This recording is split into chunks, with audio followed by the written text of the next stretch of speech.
На сегодняшний день для широких кругов и для их интересов вопрос оккупации Грузии является выгодной темой. Кроме этого, некоторые из них обсуждают абхазский вопрос в желаемой для них форме и представляют текущие процессы в этом регионе Грузии, его историю с благоприятной для них точки зрения. Особенно поразительно то, что некоторые из них считают нахождение Абхазии в составе Грузии заслугой России и намеренно скрывают роль Кремля в оккупации исторических территорий Грузии, к чему Россия всегда стремилась и даже достигла этого на какое-то время. Провозгласив независимость в начале 1990-х годов, Грузия вышла из многовековой аннексии России. Тем не менее, Кремль продолжает оккупационную политику по отношению к Абхазии и Цхинвальскому региону. Цель этого видео как можно более кратко представить роль Абхазии в формировании единого грузинского государства, основываясь на исторически значимых фактах. В этом документальном фильме, который будет состоять из 4 частей, мы кратко опишем процессы, происходящие в Абхазии в начале 1990-х годов, хотя размышления об этих процессах и установление фактов является большой и отдельной темой. Было бы целесообразно рассмотреть краткую предысторию и получить представление о том, что было причиной братоубийственного конфликта в Абхазии, который в Грузии называют российско-грузинской войной.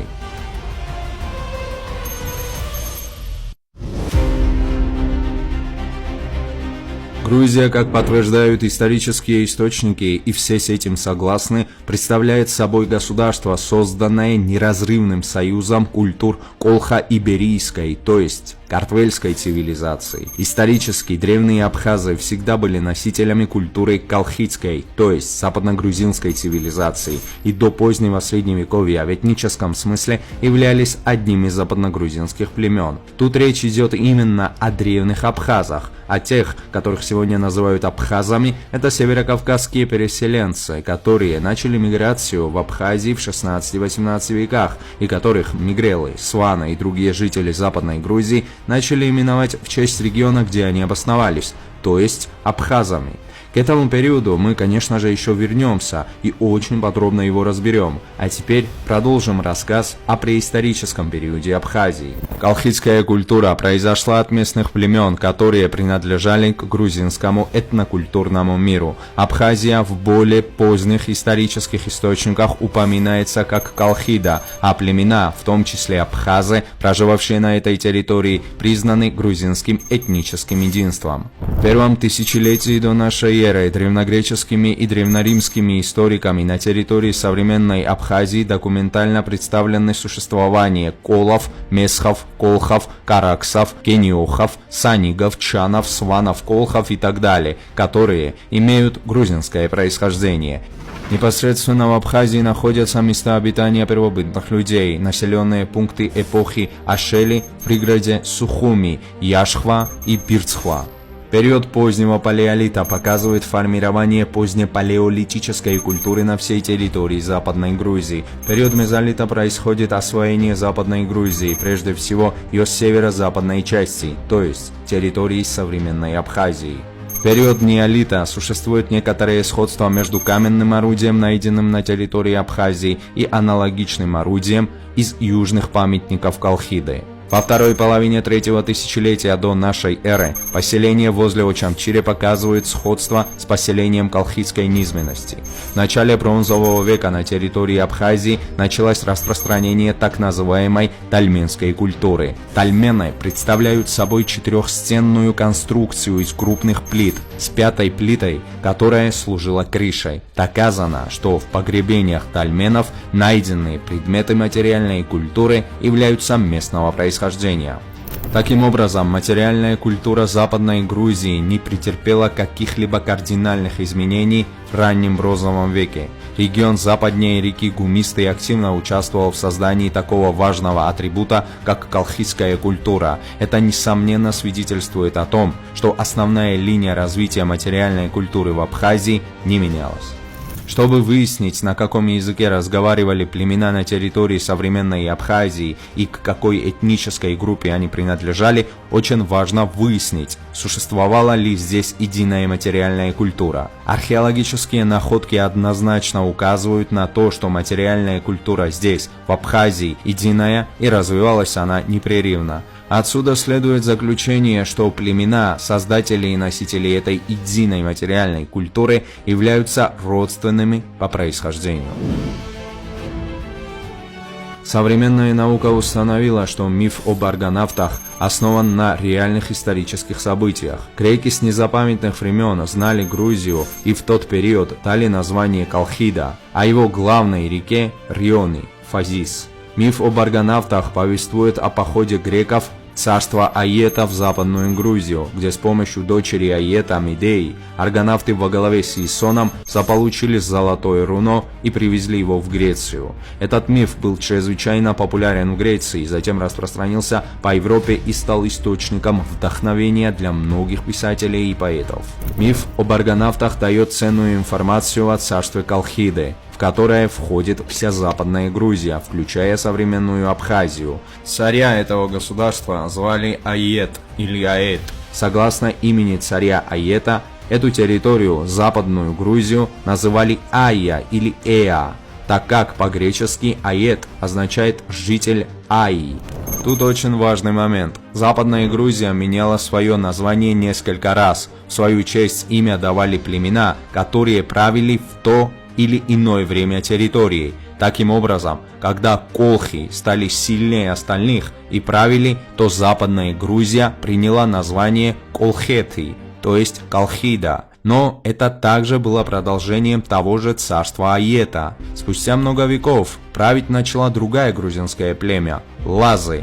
И в древние века появилось государство Лазика, по-грузински Эгриси. И только к 8 и 9 столетиям, когда настала эпоха правления еще одного западногрузинского племени абхазов, вся Западная Грузия была названа в честь абхазов, то есть Абхазия. Это событие указывает на то, что абхазы в Западной Грузии были такой же ограниченной частью общего грузинского единства, как колхи, лазы, саниги, мисиманы, сваны, то есть древние абхазы были грузинами, и Абхазское царство было грузинским государством.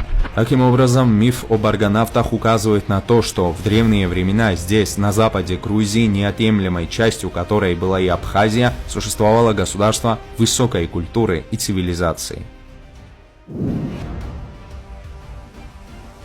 Как уже сказал ранее, согласно источникам античного периода, территория современной Абхазии является частью царства Колхиды, а затем и его преемника царства Лазики, Эгриси. Племена, проживающие на этой территории, принадлежат грузинскому этническому миру, то есть это были мигрелы, сваны, месхи, абхазы и так далее. В 8 веке абхазы заложили основы царства Эгриси Абхазетии на территории Западной Грузии. Царство абхазов стало основой политического союза феодальной Грузии. С 11 века в титуле царей единой Грузии на первом месте был царь абхазов. Царь абхазов, Картвелов, Ранов и Кахов, Ширванша и Шаханша. Зарубежные источники эпохи Единой Грузии повествуют, что согласно абхазскому происхождению правящей династии Абхазия означала Грузию, соответственно, Абхаз означает грузин. Царство западных грузин, абхазов, было основано в результате ослабления старого Колхидского царства. В VI веке война между двумя крупнейшими империями мира, Византией и Персией, которая продолжалась в Западной Грузии в течение 20 лет, разрушила центральные районы страны. В VII веке в Грузию было установлено арабское господство, а в первой половине VIII века на Западную Грузию обрушилось нашествие арабов во главе Мирвана II. В это время грузинскими войсками у Анакопии командовали князья Картли, Мирьян и Арчил. Как пишет современник тех событий историк Джуаншер Джуаншерьяни, грузинской армии вместе с представителями других регионов Грузии сражались также 2000 жителей Абхазии. Князь Мирьян погиб, защищая Сухуми. Согласно другому средневековому историку Леонтию Мровели, в то время как восточно-грузинские князья обороняли Анакопию, глава Абхазии Леон находился находился с объединенными грузинскими войсками в крепости Собги на перевальных путях Кавказа со стороны Осетии. Либо он защищал как западную, так и восточную Грузию от вторжений с севера, либо он пытался договориться с аланами о союзе, направленной против арабских захватчиков. В знак дружбы царь Арчил отдал в жены свою племянницу, то есть дочь Мириана, Леону, и закрепил за ним княжество Абхазия. После кончины Арчила племянник и наследник Леона I, Леон II, воспользовавшись тем, что Византия из-за внутренних конфликтов в то время не могла активно вмешиваться во внутренние дела Экрисии, предъявил свое легитимное право и в начале IX века в Кутаиси сошел на трон и стал правителем единого западно-грузинского царства и объявил себя царем. Таким образом, в Западной Грузии было основано новое царство абхазов. Такое название царство получило от названия правящей грузинской племени, то есть абхазов.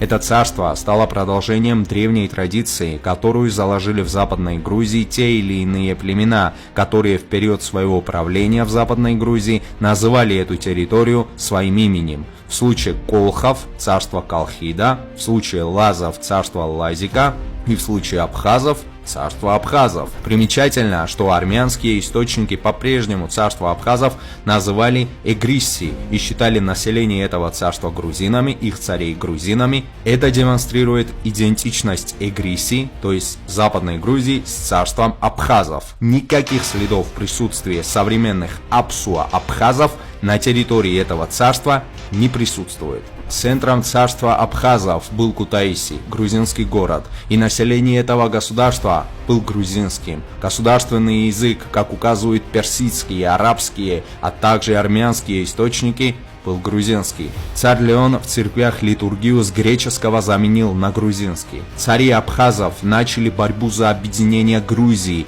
и к концу X века значительную часть Картли и Кахети, а также некоторые районы Южной Грузии царь Леон присоединил к западно-грузинскому, то есть к абхазскому царству, тем самым заложил фундамент объединению всей Грузии. Из истории известно, что после объединения Грузии зарубежные историки в своих очерках в XI-XII веках часто называли Грузию Абхазией, а царей Грузии царями абхазов. Это указывает на то, что объединителями Грузии являлись цари абхазов, которые впоследствии имя своей династии, своей племени распространили по всей территории Грузии.